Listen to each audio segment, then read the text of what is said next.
ফুলাম গামোচাৰে সম্বৰ্ধনা জনাব শ্ৰী দীপক হাজৰিকা ডাঙৰীয়ানী। দীপক হাজৰিকা ডাঙৰীয়ানী আপোনাক আমাৰ মঞ্চ জনাই উপস্থিত ভাৰপ্ৰাপ্ত সভাপতি অসম গণ পৰিষদ মাননীয় শ্ৰীযুত শংকৰ ডাঙৰীয়াক এখন ফুলাম গামোচা।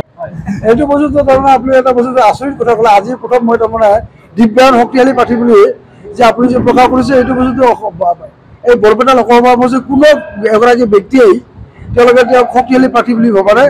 আনকি আমিতো বিৰোধী দলত আছোঁ, আমি মানে বিজেপি দলৰ বা এজিপি দলত আমি আছোঁ। কোনো তেওঁলোকৰ কংগ্ৰেছৰ তেওঁলোকৰ একদম তাৰমানে ভেটাৰান কংগ্ৰেছীসকলেও তেওঁলোকৰ তাৰমানে দিব্যায়ন এজন শক্তিশালী পাৰ্টি বুলি তেওঁলোকে বিবেচিত কৰে। বড়ো জনগোষ্ঠীৰ ভাইসকল আছে, ওচৰৰ ৰুদ্ৰেশ্বৰ পঞ্চায়ততো বড়ো জনগোষ্ঠীৰ ভাইসকল আছে, আৰু আমাৰ UPPL যিহেতু আমাৰ মিত্ৰজোঁট অংশীদাৰ, আমি সকলোৱে লগ লাগি এই নিৰ্বাচনটোক সেইধৰণে আমি আগবাঢ়িব লাগিব।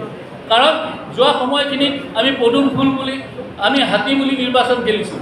এই নিৰ্বাচনটোত আমাৰ মিত্ৰজোঁটৰ প্ৰাৰ্থী মুখ্যমন্ত্ৰী ডাঙৰীয়াৰ পচন্দৰ প্ৰাৰ্থী অনিমোহন চৌধুৰী ডাঙৰীয়াক আমি হাতীৰ প্ৰতীকত আমি বিপুল ভোটত জয় কৰাৰ কামটো আমি কৰিব লাগিব। মই বিশেষ নকওঁ, ইয়াৰ পিছত চৌধুৰী ডাঙৰীয়াৰ সভা বংঘৰত আছে, তাৰপিছত হাজোত কেইবাখনো সভা আছে।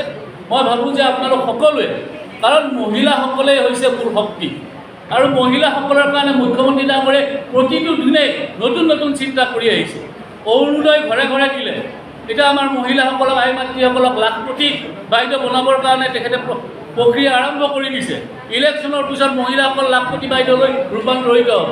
তাৰ লগে লগে যুৱকসকলক সংস্থাপন দিবৰ কাৰণে, নিযুক্তি দিবৰ কাৰণে, স্বাৱলম্বী কৰিবৰ কাৰণে মুখ্যমন্ত্ৰী ডাঙৰীয়াই ব্যৱস্থা হাতত লৈছে।